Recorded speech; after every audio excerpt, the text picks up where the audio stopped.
여러분 안녕하세요. 오늘은 EB에 대해서 알아보겠습니다. EB는 라지 그러니까 라지 EB예요. 대문자로 쓰는데 이것은 EB라고 표현했지만은 실제로는 E 대 B, E 대 B 이렇게 표기해 주는 게 좋아요. 구조적 요약에 보면 하단부 핵심 요인 코어 영역에 보면은 몇 대 몇 이렇게 표시가 되어 있어. 몇.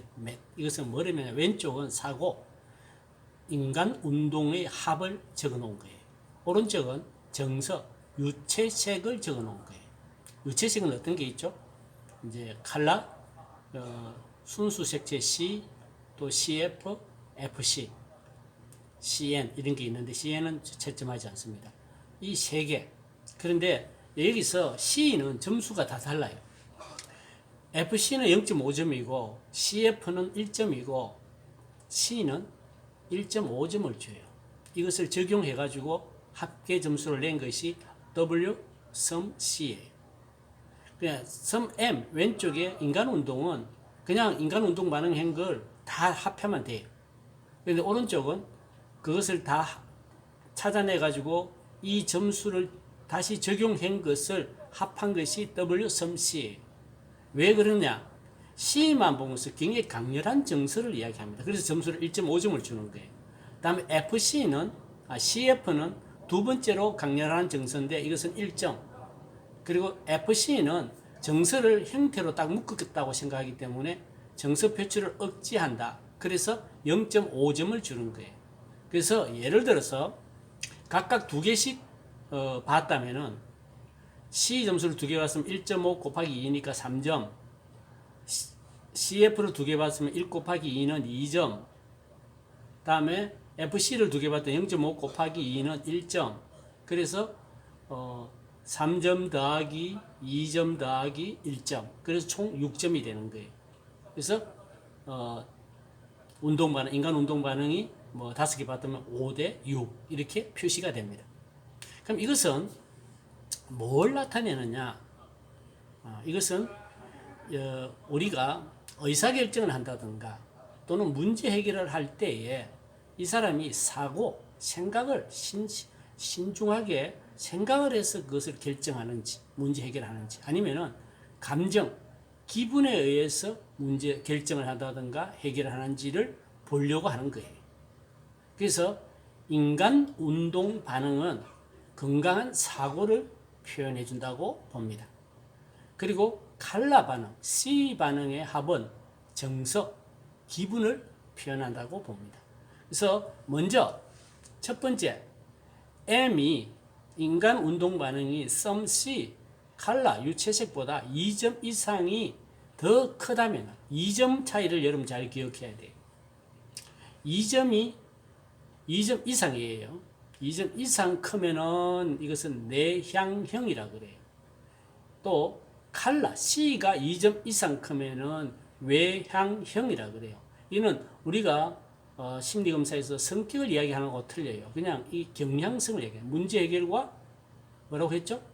또 어떤 의사결정을 할 때 이 사람이 사고를 많이 사용하는지 정서, 기분을 많이 사용하는지 하는 성향을 나타내는 거예요. 그리고 2점 이내다. 그러면은 어떻게 이 사람은 양향성이다. 때로는 사고, 때로는 정서를 사용한다고 이야기합니다. 그래서 하나씩 차근차근 알아보면은 첫 번째, M이 sum C보다 2점 이상 많은 것을 내향성이라고 합니다. 내향성은 어떤 거라고 그랬죠? 사고, 생각이 많은 사람들이에요. 그래서 이것은 관념적인 사람이라는 것을 이야기한다. 관념, 즉 생각, 사고행위다 이 말이죠. 이런 사람은 개념적인 사고에 상당히 의존한다. 어떤 의사결정을 한다든가 문제 해결을 할 때 이 사람은 굉장히 사고, 생각을 많이 한다는 거예요. 그래서 사물을 꼼꼼히 탐색하는 경향이 있고 다양한 대안들을 고려할 때 행동을 지연시켜 다양한 대안들을 다 생각해보고 그때까지 행동을 연장한다는 거죠. 그리고 의사결정을 하기 전에 심사숙고하기를 좋아해요. 그래서 이들은 심사숙고할 때 정서, 기분을 잠깐 보류해놔요. 그리고 다양한 선택 사항에 대해서 깊이 고려한 후에 행동을 한다는 거예요. 그래서 이 사람들은 의사결정이나 문제 해결을 할 때 내적 자원, 즉 생각, 자기가 잘 생각해서 그것을 활용해서 문제 해결하는 경향성이 있다. 그래서 이 사람들은 외부의 피드백, 외부에 누가 이야기한다든가 이런 것보다는 자기 생각이 더 확신을 가지고 더 신뢰해요. 그래서 이 사람들이 결정을 내릴 때에는 아주 신중하고 정확하고 논리적인 결정을 하려고 애쓰고, 그러다 보니까 시행착오를 범할 수 있는 행동을 거의 하지 않아요. 이러한 대처 방식은 사고가 논리적이고 분명하고 일관성이 있고 동시에 직관적이고 시행착오적인 접근이 바람직한 환경에서도 적용할 수 있을 만큼 융통성이 있다면 일상적인 생활에서 요구하는 것들을 효과적으로 처리하는 데 매우 효과적이다. 그러니까 좀 융통성이 있는 상태에서 이게 확고하게 잘 정리된 사고와 그런 논리가 확인됐을 때는 굉장히 좋다는 거죠. 근데 내향형인데 여러분 아까 지난번에 제가 람다를 이야기했어요. 람다가 1 이상일 때, 다시 말해서 순수 그냥 F 형태 반응이 어떻게 반 이상인 것을 해피형이라고 그랬어요. 해피적이라고 그랬어요.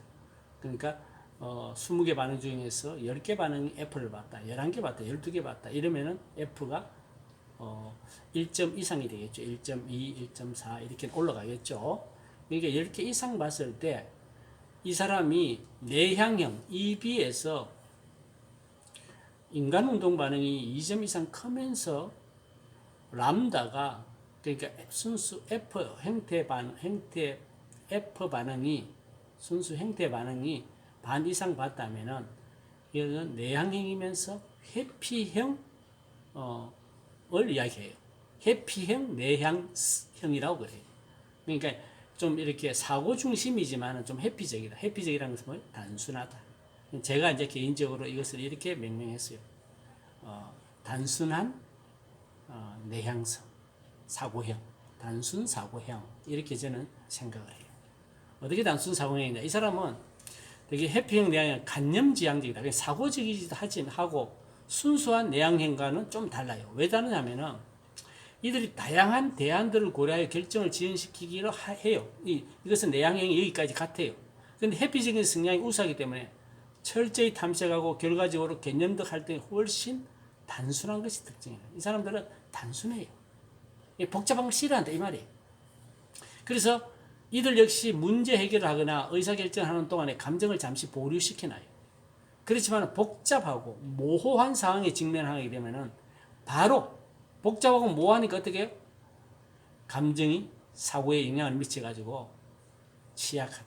무슨 말이죠? 복잡한 거 싫으니까 그냥 기분대로 단순하게 결정한다는 거예요. 그래서 이들은 논리적인 것을 되게 좋아해요. 그러나 복잡하지 않아야 돼요.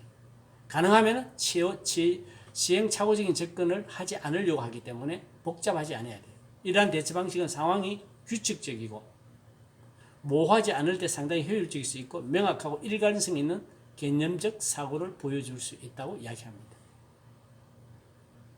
여러분 다시 말씀드리지만 이 B는 인간운동과 유체색을 나눈 거예요. 인간운동은 사고형, 유체색은 정서형, 기분파라는 뜻이죠. 오늘은 인간운동을 많이 가진 사람 두 가지를 이야기했어요. 어떻게? 인간운동이 정서보다 2점 이상 많은 색채보다 유체색보다 인간운동 반응이 2점 이상 많은 내향성인 사람. 거기다가 F 반응이 1.0 이상 되는 회피형 내향성까지를 같이 나눴습니다. 다음 주에는 여러분들에게 외향성도 두 개가 있겠죠. 회피형이. 그에 대해서 나누도록 하겠습니다. 감사합니다.